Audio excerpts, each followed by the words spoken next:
बेहतर जिंदगी का रास्ता बेहतर किताबों से होकर गुजरता है। आज हम मौजूद हैं किताबों की दुनिया के बीच विश्व पुस्तक मेला 2026 प्रगति मैदान नई दिल्ली।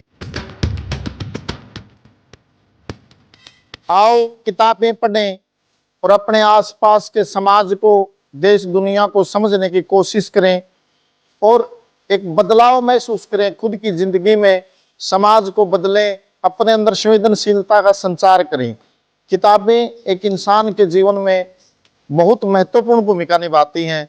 किताबों से जुड़ने के लिए विश्व पुस्तक मेले में आए, मदद करने के लिए, लोगों से मिलने के लिए, बातचीत करने के लिए, क्योंकि यहाँ पे बहुत सारे लोग हैं जिनको बुक्स बहुत पसंद है, तो उनसे बात करने में बहुत अच्छा लगता है और बहुत सारे विचारों का एक्सचेंज होता है यहाँ पे। तो वो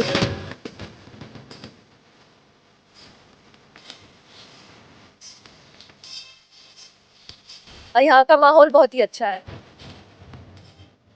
ऐसे लोगों से मिलने का मौका मिलेगा जिनको अभी तक हम किताबों में पढ़ते रहे हैं।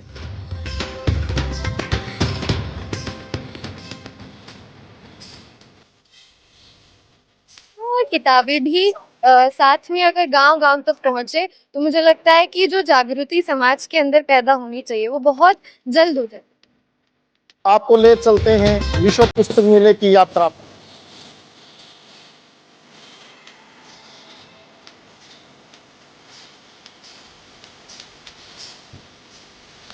हम इंतजार करते हैं, पूरे पूरे साल इंतजार करते हैं कब पुस्तक मेला आएगा, यहाँ आएंगे, हमारे दूर दूर रहने वाले दोस्तों से मिलेंगे। तो ये एक तरीके से हमारे लिए एक तरीके से मीटअप भी होता है यहाँ पे किताबों के साथ में और हमारे पुराने पिछले साथियों के साथ।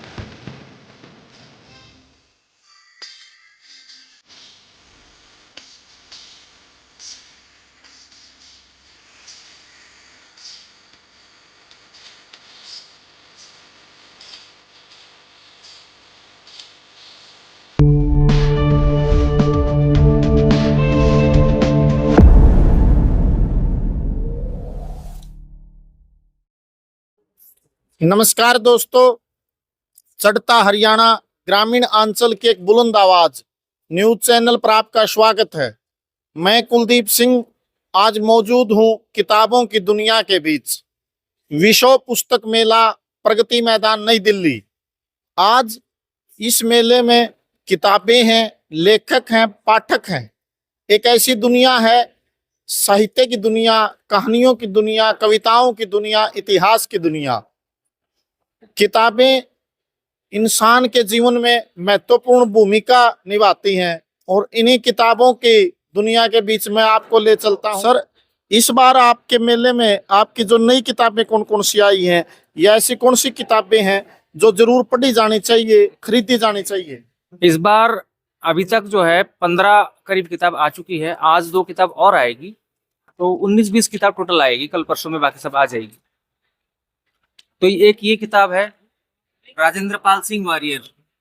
ये चंद्रशेखर आजाद, भगत सिंह के साथी थे, नीचे सारे के थे और मेरठ के ही थे। तो हमारे इलाके के ही इतने शानदार विरासत रही है, इसके बारे में दिल्ली एनसीआर के लोग अभी तक अनजान हैं। तो इसलिए ये किताब हम लाए हैं। और इनके ही साथी थे भगवान दास माहौर, इनके बारे में भी, इनकी भी जीवनी हमने निकाली है। ठीक है, तो ये भी सारे के कार्यकर्ता थे। ये भगत सिंह के साथी थे जी? बिल्कुल, भगत सिंह के साथी थे।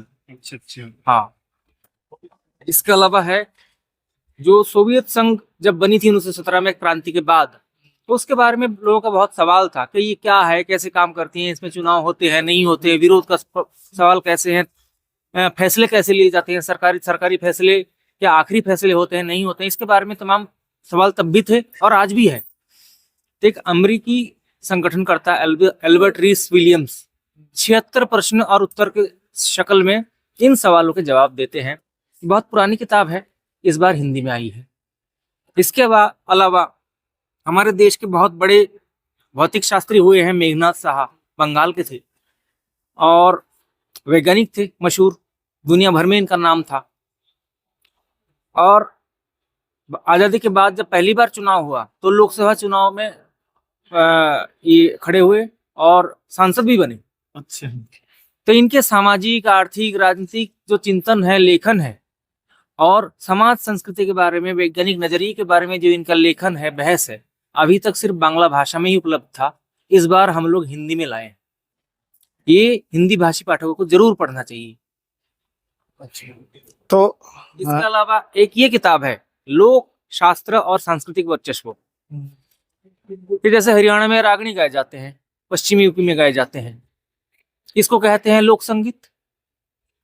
वहीं शुभा मुद्गल गाती हैं, या और जो शास्त्रीय संगीत के बड़े बड़े उस्ताद या पंडित जिनका नाम हम सुनते हैं, विदुषी उनका नाम सुनते हैं, गिरिजा देवी, शोभा गुरुतु, इनका नाम सुनते हैं, ये शास्त्रीय संगीत के सब उस्ताद हैं। तो हमारे जो दोस्त अभी जिनका बहुत कम उम्र में ही देहांत हो गया, रामधारी खटकड़, जो किसानों के लिए, जनता के लिए रागनी लिखते थे, उनके साथ जो हमारे शास्त्रीय संगीत है उसका रिश्ता क्या है, किससे कौन उधारी लेता है, और फिर जब लोगों की कलाएं जब शास्त्रीय हो जाती हैं तो उस पर किसका कब्जा होता है। इस पर एक शानदार किताब है लेखक रणेंद्र की, लोक शास्त्र और सांस्कृतिक वर्चस्व। ये किताब है आलस का अधिकार। किताब के लेखक है पॉल लफार। ये 19वीं सदी में फ्रांस के मजदूर वर्ग के बहुत बड़े जुझारू नेता थे। 1883 में ये किताब पहली बार लिखी गई थी और आज 142 साल बाद पहली बार हिंदी में आ रही है। ठीक है ना।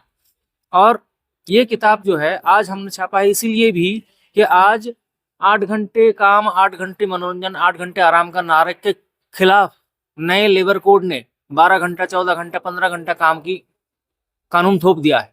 इसके खिलाफ आलस का अधिकार है। ये आलस पे जो है पूंजीपति वर्ग का कब्जा नहीं होगा, मजदूरों का भी हक है।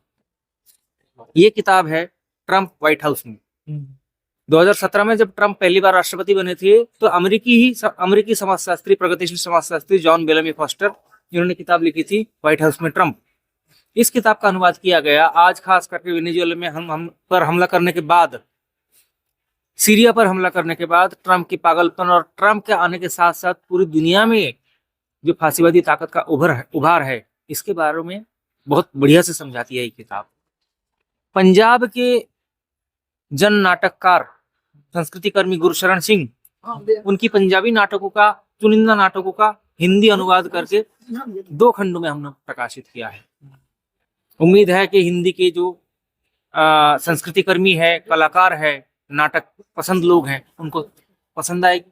हम ले चलते हैं किताबों की दुनिया के बीच में। गार्गी प्रकाशन की जो किताबें हैं उनका परिचय दे रहे हैं हमारे साथी अमित। ये किताब आई है चीन साम्राज्यवाद की ओर बढ़ते कदम। लेखक है राम कविंद्र। ये खुद एक सांस्कृतिक सामाजिक कार्यकर्ता है, राजनीतिक कार्यकर्ता है। इन्होंने चीन के आज की स्थिति को देखते हुए, चीन का जो रुझान है ये साम्राज्यवाद के, यानी कि अमेरिका के खिलाफ तो वो खड़े हैं, लेकिन खुद साम्राज्यवादी है या नहीं है, इस सवाल पर बढ़िया एकदम धारदार विश्लेषण कर रहे हैं। इस किताब में किए हैं उन्होंने। बलराज साहनी जो मशहूर नाटककार थे, फिल्म अभिनेता थे और इप्टा के यानी कि भारतीय जननाट्य संघ के स्थापकों में से एक थे, उनकी जीवनी, उनके लेखन के बारे में जाहिद खान संपादित ये किताब है। मजाज लखनवी जो शायर थे, जनपक्षधर शायर थे और ये भी भारतीय जननाट्य संघ के सदस्य भी हुए हैं, इनके बारे में किताब है। मजाज हूँ, सरफरोश हूँ मैं। सुर्ख सवेरे का शायर मखदूम मोहिउद्दीन, तेलंगाना विद्रोह के वो किसान नेता। हम जानते हैं मखदूम मोहिउद्दीन को सिर्फ शायर के रूप में, लेकिन यहाँ वो किसान नेता उभर के आए हैं इस किताब में। तो ये सारी हमारी इस साल की प्रस्तुति है। उम्मीद है, हाँ, पिक्सकिल अमेरिका, पॉल रॉबसन अमेरिका के मशहूर जनगायक थे, उनको लेकर जब प्रगतिशील लोगों ने एक कार्यक्रम करने की कोशिश की, कार्यक्रम आयोजित किया, तो अमेरिका के फांसीवादियों ने उस पर हमला किया। 3000 लोगों ने 45 लोगों पर हमला किया और 45 लोग जो है रात भर लड़ते रहे और आखिरकार वो जिंदा बच गए और 15 दिन बाद फिर वो कार्यक्रम किया गया।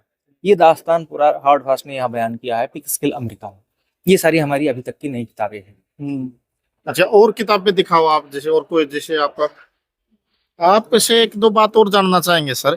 आप ये बताओ कि मतलब किताबें क्यों पढ़नी चाहिए या किताबें पढ़ने से क्या मिलता है? पहली बात तो किताबें इसलिए पढ़नी चाहिए कि पढ़ने की, हम पढ़ते हैं, स्कूल में पढ़ते हैं, कॉलेज में पढ़ते हैं, लेकिन एक बार नौकरी लग जाती है या किसी ना किसी रोजगार काम धंधे में लग जाते हैं। अक्सर ये देखा जाता है हमारे समाज में, नौकरी चाकरी लगने के बाद आदमी एक पन्ना भी नहीं पढ़ता है, किताब तो दूर की बात है। और जैसे जैसे किताब से हम दूर होते जाते हैं, जानकारियों से दूर होते जाते हैं, समझदारियों से दूर होते जाते हैं, तो हमारी जो लोकतांत्रिक चेतना है, हमारे अधिकार क्या है, हमारे कर्तव्य क्या है, इसके बारे में भी हमारी चेतना जो है कुंद होती रहती है। इसीलिए ही हमें किताब पढ़ना चाहिए कि हम जिंदा कैसे रहें, जिंदगी कैसे जिए, जिंदगी जीने का स्तर कैसा हो। या 5 किलो राशन ही हमारी जिंदगी है, या हमें कहीं अपमान किया जा रहा है, वो अपमान समझने के लिए भी तो कुछ समझदारी चाहिए। वो समझदारी कहाँ से आएगी? किताबों से आएगी। किताब पढ़ के आपसे हमसे चर्चा करेंगे और दोस्तों से चर्चा करेंगे तभी आएगी। इसलिए किताब पढ़नी चाहिए। आपका नाम सर? मेरा नाम अमित है। अच्छा, अमित से हमने बातचीत गार्गी प्रकाशन से जुड़े हुए हैं, तो हम आगे बात करते हैं। मेरा नाम अमरपाल है। अच्छा, तो अमरपाल जी, आप अपने इस किताबों के प्रकाशन के बारे में, किताबों की दुनिया जो है इसके बारे में कुछ बताएं। हाँ, क्यों नहीं। देखिए, किताब इंसान की सबसे सच्ची दोस्त होती है। उनमें सब कुछ है। जब बच्चा आ सीखता है वहां से लेके और ब्रह्मांड की जानकारी तक सब कुछ किताबों में है। इतिहास, क्रांतिकारियों की जीवनियां, साहित्य में कहानियों के जरिए, नाटक के जरिए, उपन्यास के जरिए, सब कुछ किताबों में है। लेकिन इसमें एक सवाल, बड़ा सवाल है। किताबें तो बहुत हैं दुनिया में, कि कुछ किताबें ऐसी होती हैं जो जनता को आगे बढ़ाने का काम करती हैं, जिनको बोलते हैं प्रगतिशील साहित्य। कुछ किताब ऐसी होती है जो इंसानियत को गड्ढे में गिरने का काम करती है। ठीक है, तो इन दोनों तरह की किताबों में हमें बहुत सचेत रूप से ये भी देखना होता है कि साहित्य को कैसे बढ़िया से आगे बढ़ाया जाए। तो आपने बताया कि जो कुछ किताबें ऐसी होती हैं जो इंसानियत को ऊपर उठाती हैं। आपकी नजर में ऐसी कौन सी किताबें हैं जो इंसानियत के लिए, किसी मानव के विकास के लिए, समाज के लिए जरूरी है, वो पढ़ी जानी चाहिए? देखिए, मानव के विकास के लिए तो यही किताबें हैं। हाँ। मानव और संस्कृति। हाँ जी। मानव और संस्कृति, जो भी संस्कार उसके बनते हैं, हाँ। वो कैसे बनते हैं, वो किस तरह की परिस्थितियां होती है कि वे संस्कार बनते हैं। मान लो कोई इंसान ये सोचता है कि ये तो मेरा है, तो ये मेरे की संस्कृति और एक हमारा, हम सबका, ये संस्कृति दो अलग अलग संस्कृति हैं। लेकिन एक खास परिस्थिति में पैदा होती है। मेरे की संस्कृति, जो आज का समाज है, जिसको हम पूंजीवादी समाज भी बोलते हैं, जो सिर्फ अपने अपने लिए सोचता है, उसकी बात करता है। लेकिन हमारा की संस्कृति, यानी कि एक समतामूलक समाज की संस्कृति, जहाँ सब भाईचारे में रहे, सब मिलजुल के काम करे, उसकी संस्कृति वो उसे पेश करता है। तो ये संस्कार की और संस्कृति का मामला भी इतिहास से ही आता है। जैसे ये मानव जाति की उत्पत्ति, ये भी पता है कि मानव जाति की उत्पत्ति कैसे हुई। कोई कह सकता है कि सीधा ब्रह्मा ने बनाया, कोई मुख से बनाया, कोई कहाँ से बनाया, कोई कहीं से बनाया। लेकिन सच्चाई ये है कि मनुष्य की उत्पत्ति प्रकृति में कैसे हुई, इस किताब में बहुत बढ़िया से बताया गया है। अच्छा, एक बात और सर, जैसे आप ये किताबों से जुड़े हुए हैं, प्रकाशन संस्थान से भी जुड़े हुए हैं अपना गार्गी से, आपके खुद के जीवन पर आप किताबों का क्या असर महसूस करते हैं? किताबों का, अच्छी किताबों का। हाँ।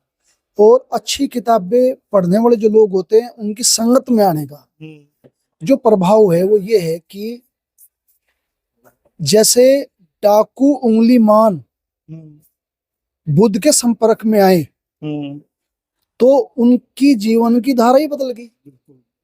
ऐसे ही जब अमरपाल अच्छी किताबों के संपर्क में आया, तो वो भी, जहां पहले जिसे बोलते ना कि ऐसी हैं, ये आवारा किस्म के नौजवान हैं, लड़के हैं, या अपनी मस्ती में मस्त रहना, दूसरे के बारे में कुछ नहीं सोचना, लेकिन इन्होंने वो कंसर्न पैदा किया। जब मैंने पहली बार करतार सिंह सराभा को पढ़ा, ये 20 साल का, 19 साल का नौजवान, जो परिवार के लिए तो अमेरिका में इंजीनियर बनने के लिए गया था, लेकिन जब वहां हालात देखे और वहां से वापसी आया, तो एक क्रांतिकारी के रूप में वापसी आया और अपने देश के लिए हंसते हुए फांसी के फंदे पे चढ़ गया। और ऐसा मतलब जुनूनी नौजवान, जो अपनी आने वाली पीढ़ियों के बारे में सोचता है, जो बिल्कुल बेखौफ होता है। अंग्रेज जब इससे पूछते हैं, जब फांसी पे जाता है सराभा, ये सोच के कि अब सराबा अब ये मर जाएगा, तो जेलर हंसता है। तो ये जेलर को देख के जेलर से ज्यादा जोर का ठाके मार के हंसता है। तो जेलर का चेहरा उतर जाता है। तो बोलता है, कह रहे क्यों जेलर, क्या सोचा था, सराबा डर जाएगा? कह रहे कि हमारी एक एक खून की बूंद जब इस धरती पे गिरेगी ना, कितने सराबा पैदा होंगे शायद आपको अंदाजा नहीं है। तो ये इनके जो जज्बात थे अपने आने वाली पीढ़ियों के लिए, यानी कि हमारे लिए, तो मेरी समझ में आया कि ये है जिंदगी। तो अपने आने वाली पीढ़ियों के लिए जीना, उनके लिए मरना, तभी को जिंदगी का मतलब है। तो मेरे पे बहुत प्रभाव है पूरी। अब उसमें अपने क्रांतिकारियों के जीवने के जरिए, चाहे जैसे मातृगारी उपन्यास है जिसमें पूरी अफ्रीका में जुल्म और शोषण के खिलाफ आवाज उठाई, तो कैसे कोई भी सिस्टम अगर अपनी जनता पे जुल्म करता है तो कैसे नौजवान आवाज उठाता है, तो उसके बारे में कितना बढ़िया से इसमें बताया गया। ऐसे लगता है जैसे अफ्रीका की नहीं, हमारी देश की कहानी है। तो साहित्य तो निश्चित रूप से बहुत ही शानदार तरीके से बताता है। जैसे ये देखिए, ये गोरी हिरनी, हावर्ड फास्किस लास्ट टिम्बरमैन, पुल बनाने वाले की कहानी, ये तीनों किताबें जुल्मकारी सरकारें कैसे काम करती है, उनकी नजर में आम आदमी की जिंदगी कीड़े मकोड़े जैसी है, और खराब सोच कैसे कई पीढ़ियों तक को तबाह बर्बाद करती, कितना बढ़िया से इसमें बताया। इनको पढ़ने के बाद हमें लगता है कि कैसे इन खराब चीजों से बचा जाए। तो आपने बहुत बेहतरीन तरीके से बताया कि किताबें एक इंसान को सामाजिक व्यक्ति बनाती हैं, उसके अंदर संवेदनशीलता जगाती हैं, वो बेहतरी के लिए, अच्छी चीजों के लिए प्रेरित होता है, और परिवर्तन और इनकलाब की लड़ाई भी किताबों से होकर गुजरती है। आप कोई संदेश देना चाहते हो जी? बिल्कुल, मेरा तो संदेश यही है कि अच्छी अच्छी किताबें पढ़ें जिनमें तर्क हो, लॉजिक हो, जो आपके समाज को आगे बढ़ाने की बात करती हो, जो आपको अच्छा इंसान बनाने की बात करती हो, जो आपको भाईचारा सिखाती हो, जो जाति धर्म से ऊपर उठकर सच में लोगों से प्यार करना सिखाती हो, ऐसी किताबें हमें पढ़नी चाहिए। वो कहीं भी हो, अगर यहाँ है तो यहाँ से पढ़े, अगर नहीं है तो ना पढ़े। तो कहीं भी घूम घूम के हमें ऐसी किताबें ढूंढनी चाहिए और पढ़नी चाहिए। और गार्गी प्रकाशन ने ऐसी ही किताबें का, ऐसी प्रगतिशील किताबों का, ऐसे ही साहित्य का छाप के लोगों तक पहुंचाने का, ना सिर्फ छाप के डंप करने का नहीं, छाप कर लोगों तक पहुंचाने का। चाहे वो हर दरवाजा खटखटा के किताब उन तक पहुंचाई जाए, पत्रिकाएं पहुंचाई जाए, पुस्तिका पर्चा पहुंचाया जाए, लेकिन उनको जागरूक किया जाए, उनको तार्किक बनाया जाए, उनको सामाजिक बनाया जाए। ये कुल मिला के एक अच्छा इंसान बनाए जो इस दुनिया को आगे बढ़ा सके। यही गार्गी प्रकाशन का मोटिव भी है। तो आज गार्गी प्रकाशन के साथियों के बीच थे हम। गार्गी प्रकाशन के पास आपको अंतर्राष्ट्रीय स्तर का बेहतरीन लिटरेचर मिलेगा। यहाँ विविधतापूर्ण 200 से ज्यादा टाइटल हैं। एक ऐसा प्रकाशन जिसका उद्देश्य कोई व्यवसायिक या पैसे कमाना नहीं है, जो सामाजिक सुद्देश्यपूर्ण प्रकाशन है। उन साथियों से मिले। आप सभी दर्शकों से भी अपील है कि वो विश्व पुस्तक मेले में आए और अपनी किताबें खरीदें। तो आज हम बात करते हैं विश्व पुस्तक मेले में आए पाठकों से। आपका क्या नाम है? जैनब। जैनब जी, कहाँ से हो आप? मेरठ से आई हूँ मैं। मेरठ से। जी। तो विश्व पुस्तक मेले में आप आए हो, आपको यहाँ कैसा महसूस हुआ? बहुत अच्छा लगता है। हर साल की तरह ही इस साल भी हम घूमने के लिए आए थे, अपने साथ नए नए साथियों को भी लेकर के आए थे। तो यहाँ पर आकर के लगने लगता है कि हाँ, किताबों के साथ में जो हमारा पुराना रिश्ता रहा है, जो कहीं ना कहीं आज की सोसाइटी में खत्म होता जा रहा है, यहाँ आके फिर से जाग जाता है। तो एकदम बहुत जिंदा दिल महसूस होने लगता है यहाँ पे आके। और हम हर साल इंतजार करते हैं, पूरे साल इंतजार करते हैं कब पुस्तक मेला आएगा, यहाँ आएंगे, हमारे दूर दूर रहने वाले दोस्तों से मिलेंगे। तो ये एक तरीके से हमारे लिए एक तरीके से मीटअप भी होता है यहाँ पे किताबों के साथ में और हमारे पुराने पिछड़े साथियों के साथ में। अच्छा, तो आपकी किताबों में विशेष रुचि है, पढ़ने में मन लगता है। हाँ जी। आपकी पसंदीदा किताबें कौन सी हैं? पसंदीदा किताबें तो बहुत सारी हैं। जैसे हमारी गार्गी प्रकाशन की ही जो हमारे साहित्य है, बहुत सस्ता मिलता है, रीजनेबल प्राइस होता है। हम जब से स्टूडेंट लाइफ रही हमारी, तब से पढ़ते आ रहे हैं।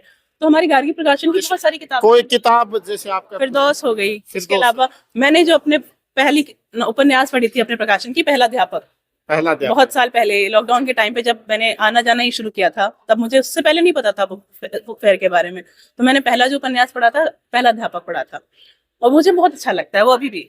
आपकी जिंदगी पे आप इन किताबें जो आपने पढ़ी, उनका क्या असर महसूस करते हो भाई? क्या लाभ हुआ आपको? लाभ तो बहुत हुआ। जैसे कि पहले बोलने में बहुत हिचक हुआ करती थी। किताबें पढ़ के उनके अलग अलग किरदारों को महसूस करके, जैसे तोल्स्टॉय की किताब है उपन्यास उनका बचपन, किशोरावस्था, युवावस्था, उसको पढ़ने में हर उस जिंदगी की हर अवस्था के बारे में जब पढ़ते हैं तो कहीं ना कहीं ऐसा लगता है कि हमारे बारे में बात हो रही है, तो अंदर से एक कॉन्फिडेंस सा भी आता है। तो किताबें हमें बोलना सिखाती है, हमें जानने के लिए बहुत सारी चीजें, कंटेंट मिलता है किताबों से, सही गलत हम एक तरीके से कह सकते हैं कि फिल्टर होता है समाज का, जो कि उसमें देख करके हम अपने हिसाब से देख सकते हैं क्या सही है क्या गलत है, तो अच्छा क्या नाम है लगता है। सर? मेरा नाम नरेश है और मैं कुरुक्षेत्र विश्वविद्यालय से पीएचडी का शोधार्थी हूँ और यहाँ हम विश्व पुस्तक मेले में आए हैं। अच्छा, तो सर आप जो ये इंडियन ये- कॉन्स्टिट्यूशन की प्रिम्बल है, हाँ, ये भारतीय संविधान की जो प्रस्तावना है, अब की बार ये मुझे अच्छा लगा कि ये सबको है ना अपने हाथों से प्रिंट करवा करके और निःशुल्क दे रहे हैं। तो ये जो संविधान की प्रस्तावना, इसमें सबसे अच्छा क्या लगे आपको? इसमें 3 जो महत्वपूर्ण शब्द हैं, स्वतंत्रता, समानता और बंधुत्व की जो है, ये सबसे जरूरी है। भी जो सामाजिक न्याय की जो इसमें है, धर्मनिरपेक्षता को लेकर के है, ये आज भारत को एक सख्त जरूरत है इस चीज। तो डॉक्टर साहब, आप इतनी दूर से मेले में आए हो, आपको क्या चीज खींच के लाती है, या इन किताबों के लिए आप कुरुक्षेत्र से इतनी दूर दिल्ली आए हो, वो क्या आकर्षण है या आपको क्या मिलता है? आकर्षण तो ये है कि जो पुस्तक, जो किताबों की पढ़ने की जो संस्कृति हमें अपने जो लोगों से मिली है, हमारे जो सीनियर हैं उनसे मिली है, और किताबों से ही हमारी चीजों के जो अनुभव हैं बदलते हैं, पढ़ने के एक दृष्टिकोण मिलता है। यही रहता है किताबों को लेकर के, तो कि एक हमारा दृष्टिकोण देखने का कैसे बने। जो आजकल आप देख रहे हो, जो फेसबुक और व्हाट्सएप की जो यूनिवर्सिटी है, उससे हट करके किताबों की जो संस्कृति है वही रास्ता है हमें जो ज्ञान की जो ऑथेंटिक जो जानकारियां हैं वो लेने के लिए। तो जो किताबों का मानव जीवन के उत्थान में बड़ा रोल है मानव समाज के अंदर। अच्छा, तो आपने कौन कौन सी किताबें या बेहतरीन लगी जी जो आपने खरीदी हो, या ऐसी कौन सी अच्छी किताबें लिख रखी उनके बारे में? किताबें तो अब की बार हमने थोड़ा जो अनुवाद किए हुए विश्व साहित्य के जो हैं, जैसे अपराध और दंड, इस तरीके की किताबें हमने नए लिए हैं। और जो हिंदी साहित्य का जो बेसिक कोर लिटरेचर है वो तो हम पहले भी कई बार जो लिए है और उसकी लाइब्रेरी में हमारे शामिल है। आपका क्या नाम है सर? मेरा नाम गौरव कहाँ से हो आप? है। मैं कुरुक्षेत्र विश्वविद्यालय कुरुक्षेत्र। अच्छा, तो आप यहाँ मेले में आए, कैसा लगे आपने वहाँ देख? सर हम अभी मेरा जो थर्ड मेला है ये, अच्छा, 2 बार मैं पहले भी आया हूँ, और मैं लिटरेचर का स्टूडेंट हूँ और साहित्य का स्टूडेंट होने के नाते मुझे यहाँ आके बहुत सारी जो मतलब दलित साहित्य पे जो साहित्य है और जो हमारा हिंदी का साहित्य है वो सब खरीदना और पढ़ना और पढ़ाना बहुत अच्छा लगता है। अच्छा, तो यहाँ आपने सबसे अच्छी किताबें कौन सी लगी जो आपने खरीदी, या कौन सा साहित्य लगा? हाँ, अच्छी किताब तो मतलब ये नहीं होता कि अच्छी किताबें होती हैं, बस आपका जो दृष्टिकोण है और जो देखने का नजरिया है वो अच्छा होना चाहिए। जैसे किताब बताओ, जैसे जैसे मैंने अपराध और दंड ली है वाह। और बोर्डम ली है, जो विश्व साहित्य में है, और जो दलित साहित्य के प्रश्न है, क्योंकि आज के समय में जो दलित है वो केंद्र में है, चाहे वो राजनीति में है या जहाँ भी है, वो सब किताबें मैंने ली। अच्छा, तो आपने बात की, तो हम और साथियों से भी बात करेंगे। आज हम हैं जन चेतना प्रकाशन के बीच में।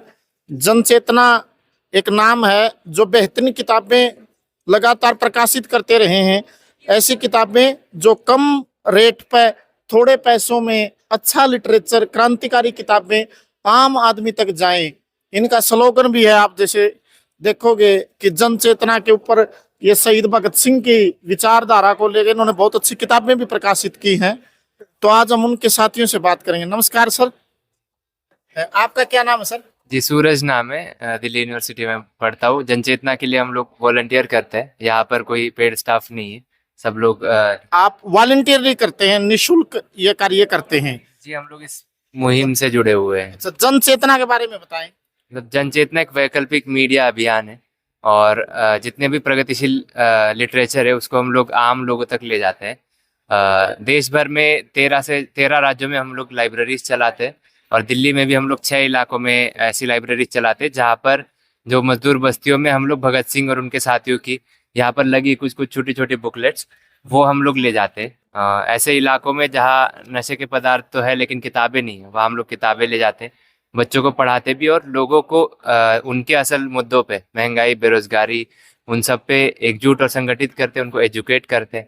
मजदूरों के लिए अखबार भी निकालते, ये हम लोग का मजदूर बिगुल अखबार है, जिसमें अभी 4 लेबर कोड पे इस वक्त जो आर्टिकल है वो जो मोदी सरकार लाई है, 29 श्रम कानून हटा के 4 नए लेबर कोड। तो इन सारे मुद्दों पर हम लोग मजदूरों के साथ बैठ के रीडिंग सेशंस करते हैं और उनको एकजुट करके हम लोग तमाम प्रदर्शन और मतलब हम लोग यहाँ पर भी हम लोग इसलिए नहीं आए कि किताबें बेचना है या जो प्रॉफिट या तमाम इस चीज़ के लिए। हम लोग यहाँ आए ताकि हम लोग ऐसे सेंसिटिव लोग हमें मिले, ऐसे संजीदा लोग मिले जो हमसे जुड़े और हमारी मुहिम का पार्ट बने। तो आपको क्या महसूस हुआ, यहाँ से पाठक आ रहे हैं जो किताबें खरीदने, कैसी रिस्पॉन्स नजर आया आपको? हाँ, मतलब रिस्पांस तो अच्छा है। वीकडेज में थोड़ा फुटफॉल वैसे कम है, लेकिन जितने लोग आए वो मतलब इंटरेस्ट दिखा रहे हो, जुड़ने का कह भी रहे। और मैं भी इसी तरह 3 साल पहले बुक फेयर में आया था और कई सारे हमारे जो वॉलंटियर्स है वो बुक फेयर में ही हमें मिले थे। आपका बहुत बहुत धन्यवाद। तो आप जन चेतना की किताबें हैं वो देखिए, ऐसे किताबों का अनमोल खजाना है। ऐसी बेहतरीन किताबें आपको मिलेंगी जो एक जगह पर विविधतापूर्ण लिटरेचर है, जो स्थानीय से लेकर अंतर्राष्ट्रीय स्तर तक का लिटरेचर है। तो हम और साथियों से भी बात करेंगे। आपका नाम क्या है? मेरा नाम सृष्टि है। तो सृष्टि जी, जो आपकी इस बार की जो कौन कौन सी किताबें आई हैं या कौन किताबों पर फोकस है, थोड़ा उसका परिचय दें। इस बार हम लोग कुछ नई किताबें लेके आए हैं। जैसे अन्वेषण एक पत्रिका है। इसमें हम लोगों ने कला पर हमारा स्टैंड क्या है, कला के माध्यम से आज जिस तरीके से ये फांसीवादी सरकारें ऐसी फिल्में बना रही हैं, छावा जैसी फिल्में बना रही हैं, वो उस कला को उपयोग करके पूरे समाज में जिस तरीके से नफरत फैला रही हैं, उसके खिलाफ हम लोगों को एक ऐसा अल्टरनेटिव मीडिया खड़ा करना पड़ेगा, अल्टरनेटिव आर्ट खड़ा करना पड़ेगा, जिसकी हमें आज बहुत ज़रूरत है। और हम लोगों के बीच में जाके काम करते हैं। हम लोग लोगों के बीच में जाके लाइब्रेरीज चलाते हैं, किताबें, हमारे क्रांतिकारियों की किताबें, कला साहित्य की किताबें, जिससे आज समाज बदले। और किताबें ऐसी चीज़ है जो बहुत कुछ बदल सकती हैं। अच्छा, तो कौन कौन सी किताबें हैं, जैसे आप थोड़ा परिचय करवाएंगे किताबों ये तो से? अन्वेषण एक नई पत्रिका है हमारी, हम लोगों ने इस बार निकाला है। और बाकी एक फांसीवाद और कला, हाँ, ये हमारे पास एक नई किताब है, फांसीवाद और कला। इसमें ये कात्यायनी द्वारा लिखी गई है। कात्यायनी एक लेखक हैं और इस किताब में आज कला का किस तरीके से फांसीवादी लोग इस्तेमाल कर रहे हैं और क्या हमें करना चाहिए उसके बरक्स इस किताब में लिखा हुआ है। किस तरीके से वो लोग उपयोग करते हैं कला को, तो इसमें पूरा कला के लिए 2 पत्रिका आई। आपने भी बात की जैसे छावा फिल्म के माध्यम से जो नफरत फैलाने की बात या फांसीवाद का बात, थोड़ा इसको खोल के बताइए। ये जो फांसीवाद के क्या नुकसान है, ये नफरत क्या है, इसको थोड़ा बताइए, इसके समाज पे क्या नुकसान है। बिल्कुल, आज अगर आप देखें कि लोगों को धर्म के नाम पे लड़ाया जाता है, लोगों को हिंदू मुस्लिम के नाम पे लड़ाया जाता है, लोगों को दलित के नाम पे मारा जाता है, लेकिन वो इसलिए किया जाता है, सीधा सीधा मुद्दा यही है कि आप अपने हक के लिए लड़े ना, आप अपने हक की मांग ना करें। आज देश में 32 करोड़ लोग बेरोजगार हैं, ये तो फैक्ट है ना। आज देश में हर रोज 4,500 बच्चे भूखे मरते हैं। आज बैंक में, आज रेलवे में इतनी वैकेंसी खाली है, इतनी सीटें खाली है, फिर भी वैकेंसी नहीं निकलती है। क्यों नहीं निकलती? आपके हाथ में पकड़ा दिया जाएगा कि भाई धर्म का एक पकड़ा दिया गया, धर्म का एक परचम लेके आप लहराओ और आप कोई सवाल ना करो ना, अपने हकों के लिए कोई सवाल ना करो। और ये जो पूरी सरकार भी है, ये भी एक तरीके से जो सब कुछ बनाते हैं, जो मेहनतकश आवाम है, वो उस पे तो एक तरीके से काला कानून भी लेके आई है। 4 लेबर कोड, अभी आपने सुना होगा, 4 लेबर कोड लेके आई है। उसके अगर हम उसको पढ़ेंगे तो मजदूरों से 8 घंटे से ज्यादा काम करा सकती है, महिलाओं से रात भर काम करवा सकती है, और इसको लीगल कर दिया गया है और इसको लोग अपना रहे हैं।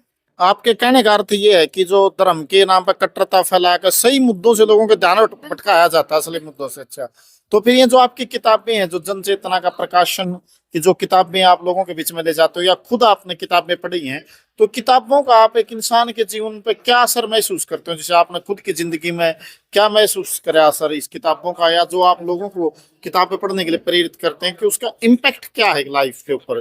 बिल्कुल, अगर आप भगत सिंह की किताबों का एग्जाम्पल लेते हैं तो भगत सिंह ने लिखा है, अपने किताबों में लिखा है कि वो एक किस तरीके का समाज बनना चाहिए। हमारे क्रांतिकारी राजगुरु भगत सिंह, सुखदेव, इन लोगों ने बलिदानी क्यों दिया? इन लोगों ने 22-23 साल की उम्र में क्यों फांसी पे हंसते हंसते झूल गए? क्योंकि वो ऐसा समाज चाहते थे ना, वो ऐसा समाज चाहते थे जहाँ पे अमीरों और गरीबों के बीच में खाई ना रहे, जहाँ पर एक आदमी द्वारा दूसरे आदमी का शोषण ना हो सके। लेकिन फिर भी आज तो वो चीजें हो रही है, और हमारे पास भगत सिंह की काफी किताबें, भगत सिंह की जेल नोटबुक है, भगत ये सिंह ने कहा भगत सिंह के संपूर्ण उपलब्ध दस्तावेज हैं। भगत सिंह के संपूर्ण उपलब्ध दस्तावेज है। तो ऐसी किताबें हम आज लोगों तक पहुंचाना चाहते हैं। हम चाहते आपका कहने का अभिप्राय ये है कि जो लोगों को अपने अधिकारों के प्रति जागरूक करें, ऐसी किताबें जानी जरूरी है। बिल्कुल किताबें पढ़कर लोग जागरूक होते हैं, अपने अधिकारों की मांग करते हैं, शोषण के खिलाफ लड़ते हैं। बिल्कुल, और ये एक चीज सबसे ज्यादा जरूरी है कि ऐसी किताबों के जरिए हम अपने विचारों के जरिए इस पूरे जो समाज है इसको बदल सकते हैं। और ये इसमें मैं खुद बिलीव करती हूँ। और जन चेतना इसीलिए हम लोग लोगों तक, घरों तक, बच्चों और लोगों तक यही विचार फैलाने का काम कर रहे हैं कि ये चीजें बदले। तो आज आपने देखा कि किताबें हैं वो विचारों का वाहक हैं। इनकलाब का रास्ता किताबों से होकर गुजरता है। कोई भी दुनिया में बड़े महान परिवर्तन हुए हैं वो पहले दिमागों में होते हैं, और किताबें उनमें एक जरूरी उपकरण है। तो जन चेतना का बुक स्टॉल पर आप जरूर आएं और यहाँ की किताबें लें। आपने हमें समय दिया, आपका बहुत बहुत धन्यवाद जी। मेरा नाम केशव मोहन पांडे है और ये अपना प्रकाशन है सर्वभाषा ट्रस्ट। जैसा नाम है उस नाम के अनुसार हम लोग हरियाणवी में भी हमने प्रकाशित किया है, और ये तो हरियाणा के शायरों की प्रतिनिधि गजलें हैं। हरियाणवी में भी अपने पास किताबें हैं, तो नाम के अनुसार हर भाषा में हम लोग किताबें भी प्रकाशित करते हैं। इस बार मेले में क्या रिस्पॉन्स है सर? इस बार मेले में जो प्रवेश शुल्क हटा दिया गया है, निःशुल्क है, उसका लाभ है। लोग आ रहे हैं। जो लोग कभी प्लानिंग करते थे कि जाएं, पूरा परिवार जा रहा है तो इतना चार्ज लगेगा और दिक्कतें होंगी, इस बार पहले की अपेक्षा बहुत अच्छा है और ये सकारात्मक है। अच्छा, तो आपके प्रकाशन की सबसे बेहतरीन एक दो किताब बताएं जी। मैं तो बोलूं कि ये मेरे प्रकाशन की, अर्थात ये सारे बच्चे जो अपने हैं, तो बच्चे तो सब प्यारे होते हैं। अभी लेटेस्ट जो किताब आई है, जैसे आप देख सकते हैं, दलाई लामा की हिंदी में पहली बार प्रामाणिक जीवनी है, यह किताब आई। चाहे ये देखें आप, अशोक वाजपेयी पर एक किताब, अशोक वाजपेयी, या जो मेला का जो थीम है, उस थीम पर भारतीय सैन्य इतिहास, शौर्य और प्रज्ञा, उस थीम पर हम हैं सैनिक भारत के हो, चाहे जनजातीय गौरव हो, भारत की क्रांतिकारी महिलाएं हो, या क्रांति दूत 8 सीरीज में भगत सिंह की किताब इत्यादि, सब बेहतरीन किताबें हैं, बेहतरीन पुस्तकें हैं और लोग पसंद भी कर रहे हैं। तो आप सभी से अनुरोध है दर्शकों से कि वो विश्व पुस्तक मेले में आए और अपनी पसंद की किताबें देखें। आपका फिलहाल का एक नाम है साहित्य के अंदर, बेहतरीन पत्रिका प्रकाशित करते हैं, तो थोड़ा आपके प्रकाशन के बारे में और जो किताबें आपकी आई उनके बारे में बताएं। आपका नाम सर? मेरा नाम राजेश उपाध्याय है और मैं फिलहाल पत्रिका से जुड़ा हुआ हूँ। फिलहाल पत्रिका जो है ये जो current socio political economic issues है, इस पर निकलती है पिछले 27-28 साल से। अभी कुछ किताबों के बारे में मैं बताऊं तो जैसे किसान आंदोलन जो हुआ था उसके बारे में अमित भादुड़ी की लिखी हुई ये किताब है। हरियाणा के लोगों का इसमें इंटरेस्ट ज्यादा हो सकता है। या एक एग्रीकल्चर पर साथी नरविंदर की लिखी हुई किताब है भारतीय कृषि संकट और समाधान, तो शायद गांव के लोगों का इसमें भी इंटरेस्ट हो सकता है। तो ये तो दो है ही। इसके अलावा जो सामाजिक काम करने वाले लोग हैं वो जागरूकता के गीत गाते हैं, तो इस किताब में जो है उठाओ आवाज गाओ गीत में जो भी समाज में जागरूकता फैलाते हैं सामाजिक मुद्दों पे, वो लोग जो गाने गाते हैं, इस तरह के गीत हैं। तो ये कुछ हमने किताबें छापी। एक फिलहाल का अंक दिखाओ, जैसे कोई। जी। हाँ। ये एक फिलहाल का, ये एक पत्रिका है जो बिल्कुल साधारण कागज पर छपने वाली एक ऐसी पत्रिका है जो निरंतर प्रगतिशील विचारों की वाहक है। तो सर, आप जो ये प्रकाशन चलाते हैं, किताबें छापते हैं, पत्रिकाएं निकालते हैं, और फिर मतलब इसके प्रति जब आप समाज में जाते हैं तो क्या लोगों का रिस्पॉन्स मिल रहा है? लोगों का रिस्पॉन्स अच्छा मिलता है। लोग चाहते हैं कि समाज इससे बेहतर हो, अभी जैसा समाज है, और लोग ये भी चाहते हैं कि कुछ लोग ऐसा काम करें समाज में जागरूकता फैलाने का। तो हर व्यक्ति उसमें उतना योगदान नहीं कर पाता, लेकिन हमको उसी में से कुछ लोग इस पत्रिका में लिखने के लिए, फ्री में लिखने के लिए या पत्रिका का छापने के लिए चंदा देने वाले भी लोग मिलते हैं।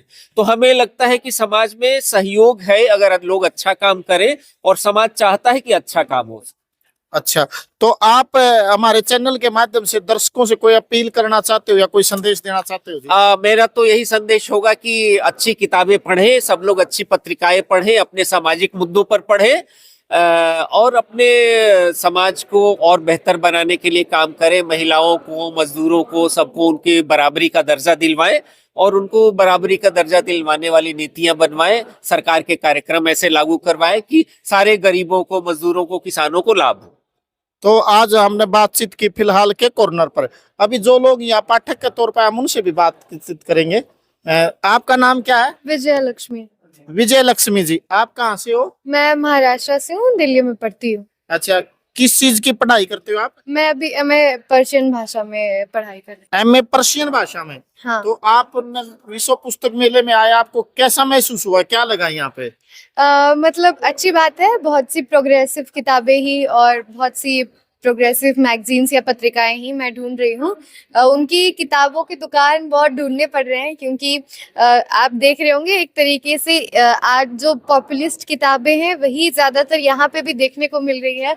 तो जिस हिसाब का मैंने सोचा था उस टाइप की किताबें बहुत कम है, लेकिन जैसे फिलहाल का है या फिर न्यू वर्ल्ड बुक पब्लिकेशन है उनका, तो 2-3 स्टोर्स मैंने विजिट किया और वहाँ पे मुझे अच्छी किताबें देखने को मिली। आमतौर पर जैसे आपकी उम्र के जो स्टूडेंट है वो कोई मतलब आज के टाइम पे नौकरी के लिए, आपको यूपीएससी के एग्जाम के लिए या दूसरी जो पाठ्यक्रम की किताबों के पीछे भागते हैं, या फिर कोई लग्जरी लाइफ है, आप किताबों के पीछे इतनी दूर तक आए हो, इसका क्या कारण है? किताबों से आपको कैसे लगाव हुआ या किताबों का क्या लाभ है आपको?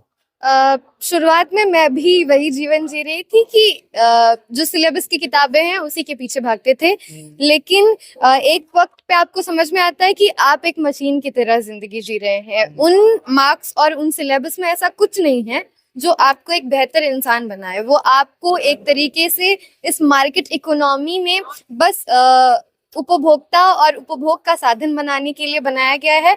लेकिन जब आप समाज में जो चीजें आपको बचपन से बताई जाती है वो आपको विपरीत दिखती है, और जब आपको उसे समझना है तब आपको जरूरत पड़ती है ऐसी पुस्तकों की और ऐसी किताबों की जो आपको असल समस्याओं से, असल जीवन से और तमाम तरीके से जो डिस्क्रिमिनेशन है उसके बारे में आपको जागरूक कराए।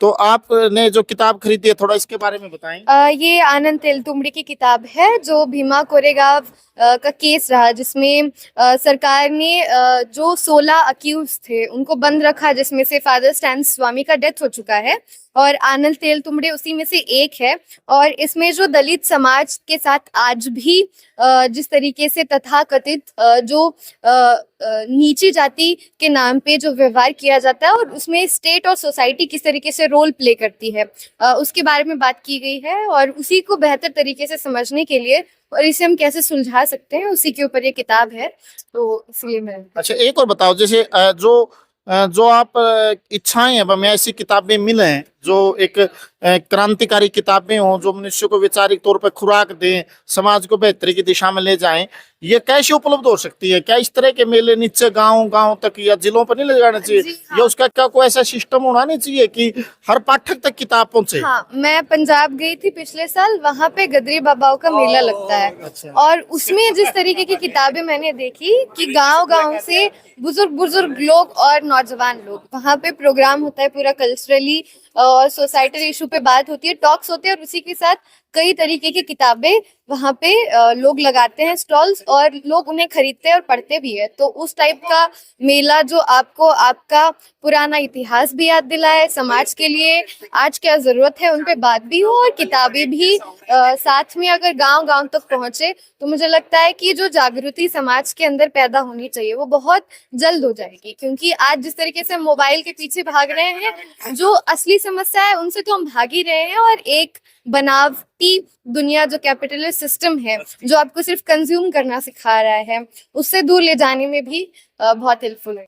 संवाद प्रकाशन का एक नाम है जिसने बेहतरीन साहित्य, अच्छी किताबें बहुत ही कम रेट पर उपलब्ध करवाई है। हम बातचीत करते हैं। नमस्कार सर। नमस्कार। आपका नाम सर? आलोक श्रीवास्तव।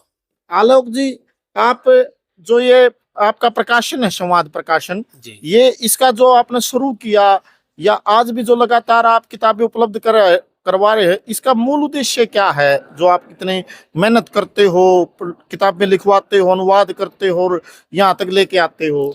हम दुनिया भर का साहित्य, विश्व का साहित्य हिंदी में अनुवाद करके छापते हैं। तो हमारा मूल मकसद ये है कि पूरी दुनिया के साहित्य से हिंदी पाठकों को उपलब्ध कराना, परिचित कराना। और साहित्य का जो विषय है वो ज़्यादातर ऐसा होता है जो विश्व के इतिहास के बारे में, समाज के बारे में, लोगों के बारे में एक प्रामाणिक जानकारी दे सके, एक सुरुचि पैदा कर सके, ताकि लोगों का दृष्टिकोण वैज्ञानिक, सकारात्मक और वस्तुनिष्ठ बन सके। तो सर, आपने ऐसा नहीं लगता कि कई बार आज का जो बाजारवादी दौर है, मतलब एक ढंग से उपभोक्तावाद के जो हमले हैं, क्या ऐसा नहीं लगता कि कई बार ये कहा जाता है इतिहास साहित्य की उपयोगिता नहीं बची या जरूरत नहीं है आज किताबों की? एक तरह से मतलब लोगों के पास समय नहीं है किताबों के लिए। इस तरह की आप क्या कभी बातें, इसको आप कैसे देखते हो जी? हाँ, बिल्कुल उपभोक्तावाद का समय है। ज़रूरत लोगों को नहीं महसूस होती है, लेकिन अभी सबसे ज़्यादा ज़रूरत है विचारों की, ताकि लोग चीज़ों को समझ सकें, अपने समय को समझ सकें और इस उपभोक्तावाद के फंदे से निकल सकें। तो सर, आपके संवाद प्रकाशन की जो इस वर्ष की या पहले भी जो सबसे बेहतरीन, वैसे तो आपकी हर किताब बेहतरीन है, फिर भी 2-4 कुछ ऐसी किताबों का परिचय दीजिए जो आज आप लेके आए हो, जो पढ़ी जानी चाहिए। हमने रूस के महान लेखक मैक्सिम गोर्की की वो किताबें छापी हैं जो पहले हिंदी में नहीं प्रकाशित जैसे थी। कौन कौन सी किताबें? जैसे उनकी किताब है, ये मैक्सिम गोर्की दुनिया के बेहतरीन लेखक रहे। 4 खंडों में उनका ये अंतिम उपन्यास है, आकर्षण, दावानल, साक्षी और छाया मुक्ति। ये हिंदी में पहले अनुवाद नहीं हुआ था और वो खुद भी इसको अपनी सबसे महत्वपूर्ण रचना मानते थे। तो 1936 में ये छपी थी और हमने उसको इतने लगभग 100 साल बाद हिंदी में अनुवादित करके छापा है और ये महत्वपूर्ण है। इसके अलावा इतिहास की बहुत ज़रूरी किताबें हैं जिनमें भारत का इतिहास है, विश्व का इतिहास है। H.G. वेल्स की इतिहास की किताबें हमने छापी हैं अनुवाद करवा करके। क्रिस हर्मन की विश्व का जन इतिहास छापा है। तो भारत के इतिहास को सही नज़रिए से समझने के लिए जो किताबें ज़रूरी हो सकती हैं, हमने भगत सिंह पर लिखी नई जीवनी छापी है जिसमें कई नए तथ्य हैं, जानकारियां हैं।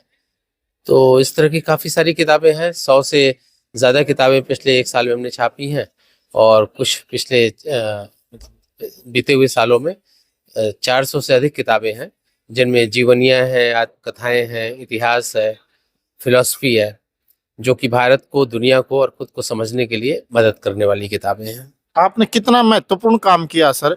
एक आप जैसे हर व्यक्ति का अपना प्रोफेशन होता है जी, आपने इतना सामाजिक का सरोकारों से जुड़ा क्षेत्र चुना किताबों का, इसके पीछे क्या कारण है जी? मतलब आपने ये प्रकाशन शुरू किया, इसके पीछे क्या कहानी है जी?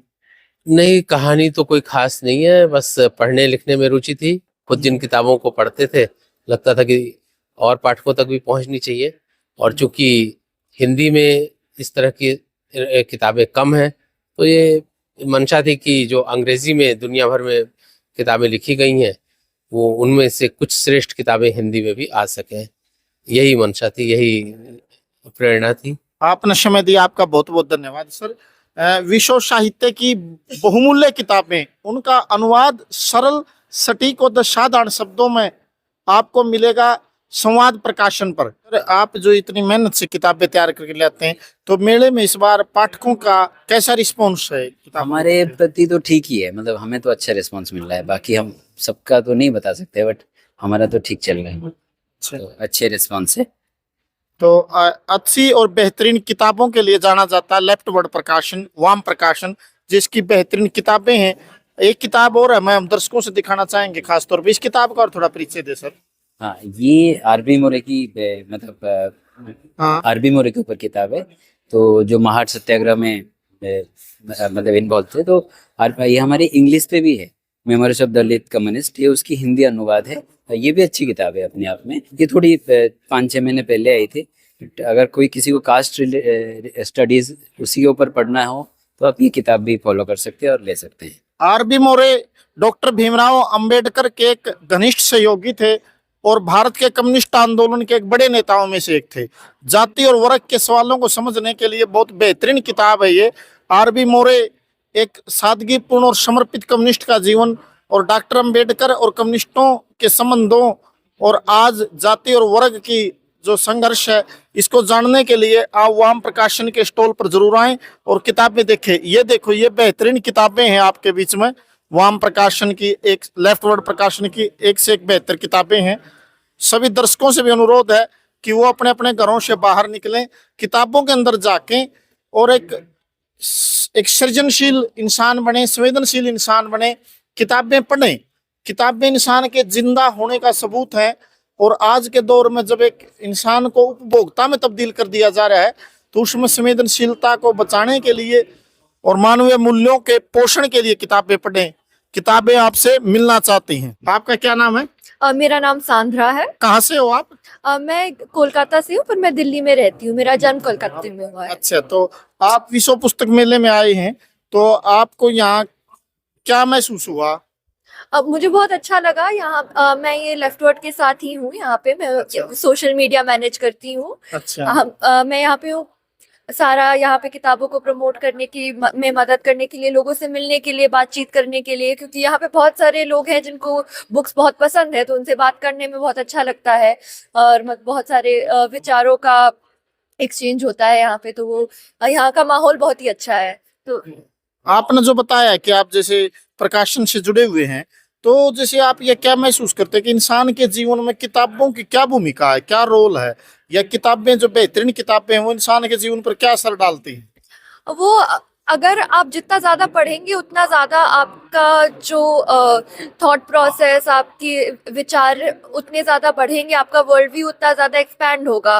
तो जितना ज्यादा पढ़े उतना ही अच्छा है, क्योंकि इस दुनिया में इतने सारे लोग हैं, सबके अलग अलग थॉट्स हैं और सब और उनके बारे में जानने से ही हम एक दूसरे से कनेक्ट हो सकते हैं। अच्छा, तो आपके जो प्रकाशन की कोई और बेहतरीन जैसे कोई किताब या कोई सीरीज या कोई संदेश आप देना चाहते हो? अभी हमारी नई किताब आई है आनंद तेलतुंबडे की, दोहरे पे दलित। ये उनके ये किताब है। ये आनंद तेलतुंबडे ने ओरिजिनली अंग्रेजी में जो एसेज लिखे थे उनका हिंदी में अनुवाद किया गया है। और अभी एक और किताब है